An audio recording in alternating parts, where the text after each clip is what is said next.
नमस्कार मैत्रिणींनो, किमया या यूट्यूब चॅनलमध्ये मी आपले स्वागत करीत आहे। आजचा व्हिडिओ पाहणार आहोत की ज्यांना 3 ते 5च्या दरम्यान झोप होते किंवा जाग येते, आपोआप जाग येते किंवा आपण काहीतरी गजर वगैरे लावून उठण्याचा प्रयत्न करतो त्यांच्यासाठी। ज्या लोकांना मोबाईल पाहण्याची सवय नसते त्यांना आपोआप 3 ते 5च्या दरम्यान पूर्ण झोप झाल्याचे समाधानही मिळते आणि आपोआप जाग येते। जर तुम्हाला आपोआप जाग येत नसेल तरीही या शुभ मुहूर्ती आपण उठण्याचा नक्कीच प्रयत्न करा। या शुभ वेळी आपण जे काही विचार करू किंवा ज्या काही गोष्टींच्या आपण सुरुवात करू त्या गोष्टी आपल्याला पूर्णत्वाला घेऊन जाता येतात। त्यामुळे सकाळी ह्या वेळी 90% तरी उठण्याचा प्रयत्न हा नक्कीच करा।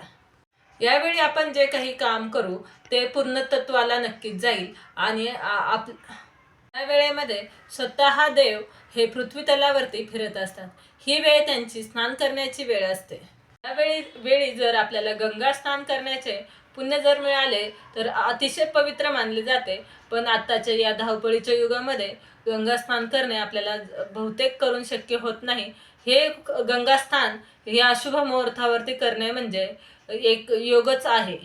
आपली जर झोप आपोआप उघडलेली असेल तर आपण आहे तिथे थोडं फ्रेश होऊन तिथेच बसलं तरी 5 मिनिटं देवाचे नामस्मरण करा किंवा मेडिटेशन करा।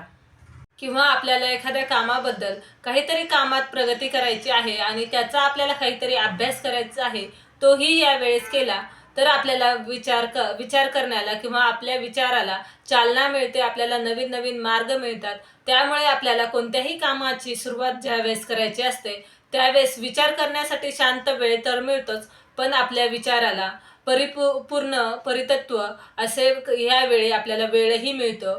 त्यामुळे आपण कोणत्याही कामाची चांगली सुरुवात करायची असेल तर पहाटे 3 ते 5 या दरम्यान उठून आपल्याला त्याची सुरुवात नक्कीच करायची आहे। त्या कामाचा अभ्यास करा। ते काम आपल्याला एका पानावरती लिहून काढायचे आहे आणि ते काम पूर्ण करण्यासाठी आपल्याला 100% कोणत्या पद्धतीने काम करता येईल किंवा 100% आपल्याला यशस्वी कसे करता येईल याच्यावरती आपल्याला काम करायचे आहे। सर्वांची उत्तरं तुम्हाला या वेळेमध्ये नक्कीच मिळणार आहे। हा ब्रह्ममुहूर्त अतिशय शुभ मानला जातो। त्यासारखे सामान्य लोकही यावेळेस उठून ध्यानधारणा किंवा आपल्या कोणत्याही कामाबद्दल आपल्याला विचार करायचा असेल, अभ्यास करायचा असेल तर आपणही करू शकतो। यावेळेस घेतलेले निर्णय हे पूर्णपणे बरोबर येतात।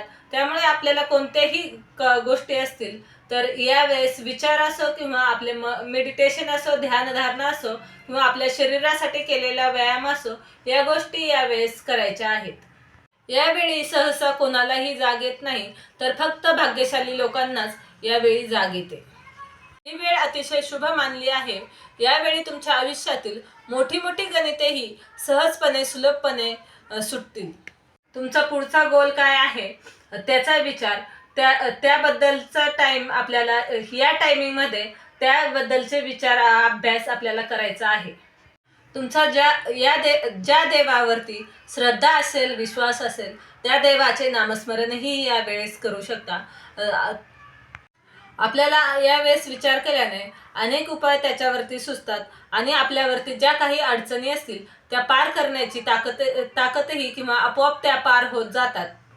आपोआप जर तुम्हाला जाग येत असेल किंवा उठण्याचाही प्रयत्न करत असाल, या वेळेमध्ये जर उठणारे जे कोणी असतात ते खूप भाग्यशाली असतात।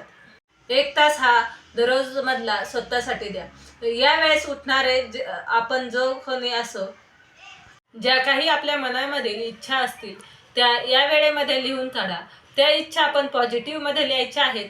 त्या सर्व इच्छा आपल्या पूर्ण होणार आहेत। यावेळेस जर तुम्हाला जाग येत असेल तर सोनेरी मुहूर्ताचा, सोनेरी पहाटेचा नक्कीच फायदा करून घ्या। व्हिडिओ पूर्ण पाहिल्याबद्दल धन्यवाद। व्हिडिओ जर आवडला असेल तर लाईक करा, शेअर करा, सबस्क्राईब करा।